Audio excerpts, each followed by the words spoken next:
Hi there, I'm Coach Kenneth, and in this video I'm going to be talking to you about signs an avoidant ex misses you. Well, if you're going through a breakup and you're wondering if your ex is missing you, it can be difficult because a lot of times you're trying to figure out if they're ever going to come back based on what they're currently doing. So when I mention an avoidant ex, some of you may not know what that is or are just starting to hear things about attachment styles. This is something that I've been talking about since I launched the channel many years ago, because when I wanted to figure out breakups and why they happen, I started to do a lot of research and having a lot of discussions with Margaret, and we were kind of talking about mental health and how it really impacts breakups. Well, the more we started looking at things, the more we started understanding how attachment theory is a big reason that people wind up with failed relationships. And you have to understand that you attach differently than your ex does, and many of the people that you date. They're all going to want a different amount of closeness and space and responsibilities and obligations and commitment. And so a lot of times if you're anxious, you try to become controlling of your partner and get them to do things the way you want them to do it, not necessarily the way they want to do it. And when we do these things because of our anxiety, it often leads to a breakup because the connection is hurt. They don't feel that magnetic connection anymore, that intense attraction to you, because they feel like they're being controlled or manipulated or told what to do, and they feel pressured, and so they often have to escape the situation. So this is why I always encourage you guys to do the work. This is why I created workbooks. We created 1 through 5. We had such a great response to 1 through 5 that about a year or so later we did 6 through 10. And I was very happy with the way those turned out, honestly. And I've had nothing but incredible feedback over the years about the workbooks. But when COVID hit, we had a lot of extra time on our hands. And we really had to limit the time that Victoria could spend with me and Coach Margaret, of course, because of health issues. And so Victoria had a lot of time where she could work with me through Skype or FaceTime and creating the course together. And so we basically spent about a year or so of COVID just working on the course with all of our extra time. And we had a lot of fun with it. As you'll see in the comments, we did these hilarious cartoons that are very therapeutic and all kinds of art therapy activities, because we really want to help you see the problems, because when you see it, you can slowly start making changes to fix it. Because quite honestly, if you're going to be with an avoidant partner, it's going to take a lot of emotional self-control. And not everybody has the patience or the skills to do that. And only you can decide for yourself if you want to do that. Some people will tell you not to do it. It's up to you, right? Because everybody is going to be different, and even avoidance. Some avoidance can give you a lot more closeness and connection than others, right? It's kind of like a spectrum. And a lot of that is also depending upon your behaviors. Because if you can act very confident with an avoidant partner, a lot of times they can wind up giving you more than they could when you were pressuring them, okay? So I went off a little bit on a tangent there, but it's all just to get you to understand how the avoidant operates, how you are operating, and so you can make those changes, okay? Because with avoidance, they are more subtle, okay? A lot of times anxious people are screaming and demanding and getting bossy and controlling because they want to be heard, right? But because the avoidant grew up in a home where their needs were neglected for so long, or they were dismissed, they have learned to kind of stop asking for help, stop trying to get that attention, especially in a long-term relationship. So you're going to see a lot more subtle signs from an avoidant. Now, I'm going to talk about these. The big thing that you will see with avoidance when their interest level is kind of lowish is a lot of observing from a distance. Okay, now what do I mean when I say lowish? Well, you'll see that behaviors will escalate, right? So when the behaviors are lower, you're going to see more low-level behaviors, right? Like watching stories. Avoidants are notorious for watching stories. I hear it every day.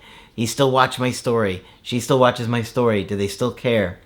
Well, they probably do. Even though they've told you we're never going to get back together, they don't want to talk to you, they're ice cold, and yet you see them doing these behaviors. It's a mixed message. That's because too much closeness is a lot for an avoidant, okay? So you'll see them looking at your stuff, and sometimes it's right away. You're like, I just posted it. Every time I post, they're looking. It's a good sign that they're interested. Okay, liking a story. It's a little bit more effort, right? Now they've got to expose themselves. Before, they're kind of secretly lurking in the social media shadows, right? Where they could just watch. But now if they take the time to like it, it shows they're willing to take the risk of showing you that they're still there, okay? Now, a lot of times exes will create fake accounts too. So don't be surprised if you got a weird follower who you don't recognize lurking on your stories. A lot of times the avoidant doesn't want to be seen watching your stories, so they create a fake account. It's common. Okay, here's another one. Unblocking you. When your ex unblocks you, that takes effort. You have to think about a person, you have to go online, and you have to unblock them. It takes steps to do, and it takes thought behind it to do it. So it's telling that your ex is thinking about you, because you don't magically get unblocked. It takes steps. It takes behaviors, okay? So if you see that your ex has unblocked you, they may be trying to bait you, make you reach out, but don't do it. I wouldn't do it, okay? Here's another thing they do. They kind of push you. They're kind of like sending you subliminal messages, right? To tempt you a lot of times, right? They'll post something that they know that you like on social media. Social media has really changed how people can operate, right? And with being stalking and keeping up with somebody in their life. 30 years ago, 25 years ago, none of this existed, right? But now they have ways to post things to get your attention. A song that you like, a meme with a show that you like, a concert that they know you'd like. All of these things are subtle little things that you can't necessarily know for sure. So I don't want you to be 100% certain that it's about you, but obviously it could be. It's likely that it is. But don't try and assume, because I know that many of you, when you're hurting, will assume. And every little thing feels like it's about you. So it's difficult when you're going through it. And that's obviously something that we would talk about on a call, because there are some times where I hear you guys assuming things that it's about you and it doesn't feel like it. And then there are some times where it does. So it's tough when you're hurting. But these are little signs, right? That it's potentially about getting your attention. Another thing they do is ask other people about you or talk to friends and family. They'll go to a place where somebody that you know works. They'll reach out to your mom and say happy birthday to your mom, and you're like, what do I do with this? They reach out for holidays. They're looking for excuses. And is it necessarily meaning they want to hear from you? No, but it's questionable. It seems like there's some intent behind it, that they don't want the space to go too far away from you, that it's too much distance and it makes them feel uncomfortable. And so they're scared, right? They're scared they're going to lose you for good. And I know it's so confusing when you're like, but wait a minute, they're ending this relationship. If they were ending this relationship, why would they be scared? Well, because they're likely feeling pressured and smothered in the situation, and they gotta have some distance. But once they have distance, then they're like, this is too much distance. So they look for excuses and ways to reconnect with you or put themselves in your orbit somehow, because they're afraid of losing you. Okay, So here was an indirect hint that I heard recently. An ex was standing around this woman and he was talking to her friends and he said, "Another night of sleeping by myself." Okay, think about that. He's implying that he's single, sleeping by himself, and maybe alluding that he's kind of complaining, right? I would like somebody to sleep by me. But he's saying it in front of this woman to her friend, obviously knowing it's going to get back to her. So it's a bit of a breadcrumb here. And I wouldn't take the bait. I'm not telling you to chase this person or reach out to this person when they do this. I'm simply saying this is likely what's behind their behavior. Because what do we tell you guys all the time? We tell you guys not to reach out, not to connect with them. You want them to make a real effort to connect with you. You want them to make a bid to connect with you. Now, some coaches will tell you to ignore your ex if they reach out. Some will say ignore if they reach out after 30 days or within that 30-day or 45-day period or whatever nonsense that is. Some will say ignore your ex completely until they say something significant. Well, if you do that, you're taking a risk that your ex is going to feel rejected and they may not reach out again. So it's up to you to take that risk. Now, many times we are talking about a period where your ex hasn't reached out in, let's just say, 3 to 4 months. Not that they're reaching out on a consistent basis, okay? We're not telling you to continually have contact with your ex if they're reaching out every week, a couple times a week, because at some point you're going to have to tell them, look, if you don't want to get together, I totally understand, but I don't want to keep talking here. I want to see you. And if that's not something that you want, I get it, but I can't have this contact with you. So we're not telling you to settle for breadcrumbs. We have never told you to settle for breadcrumbs. What we're often talking about is long periods of time where your ex hasn't contacted you and they finally reach out and make a bid to connect with an indirect, direct approach. Okay, why do I call it the indirect, direct approach? Because they're directly contacting you, but they're indirect in their reasoning. Their reasoning is not honest. There might be some truth to it, but a lot of times it's not the real reason. In other words, they may contact you for a item at your house that they need, but it's really something they don't need. It's an excuse. A recipe.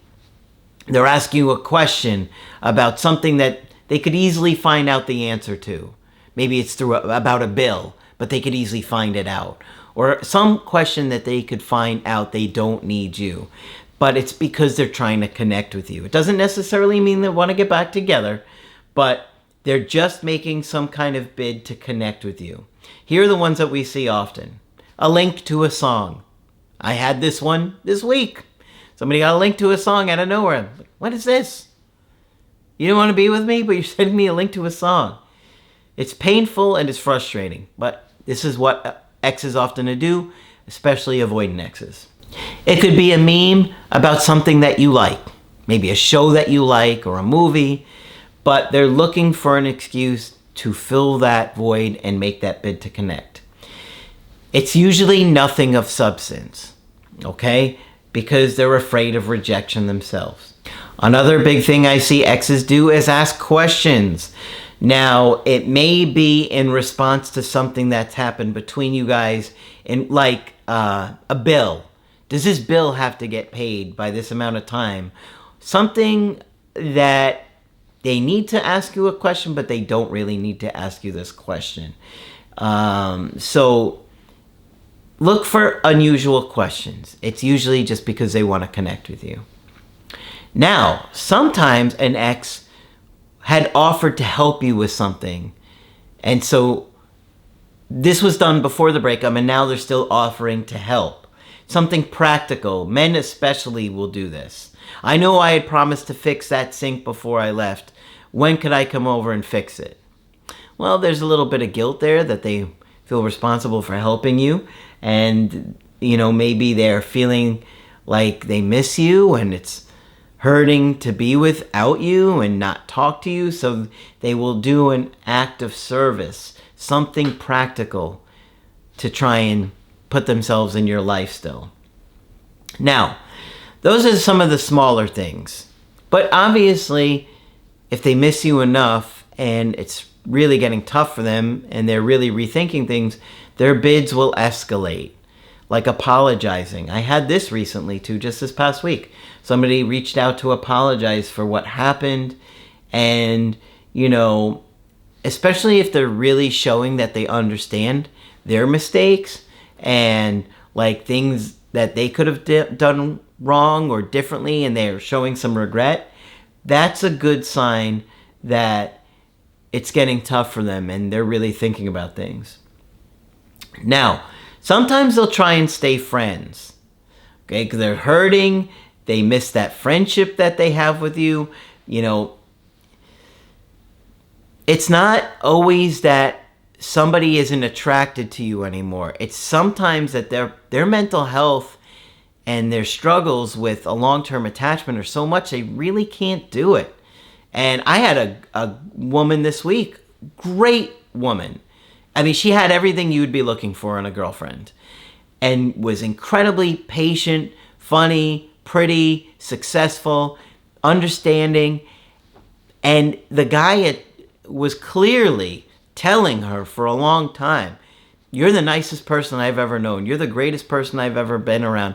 Nothing but great compliments. And I could see it. I could see it in her personality. And yet he still couldn't do it. And it was clear that it had nothing to do with her, who she was as a partner, or anything like that. That it was all about him. This guy had been through a lot of abuse. His mother seemed narcissistic. And when I say that, I mean truly. This woman was extremely cruel. I'm not going to get into the details, but extremely cruel, his mother. And so he had never been in a long-term relationship before, and he was in his late 40s, early 50s, and he couldn't do it. But he wanted to keep her in his life, and it was just too hard for her, and I don't blame her. But it was not about her. So that's, of course, a big reason why he'd want to keep her in his life. She was great. She was like the nicest person he ever knew. Why wouldn't he? But you got to be careful with exes in this situation about being too eager. And if you're anxious and you haven't worked on your anxious attachment style, I'm telling you, you're going to regret it, because they're going to test you. And many of these tests are not intentional. They're unconscious. And if you get too anxious and go back to your needy, controlling ways, it's going to kill the attraction. It's going to make them scared again, and they're going to run away. So be careful about being too vulnerable with people that are just coming back and not really showing you they're willing to commit yet. It will pressure them, it will scare them, and you're leaving yourself vulnerable to get hurt.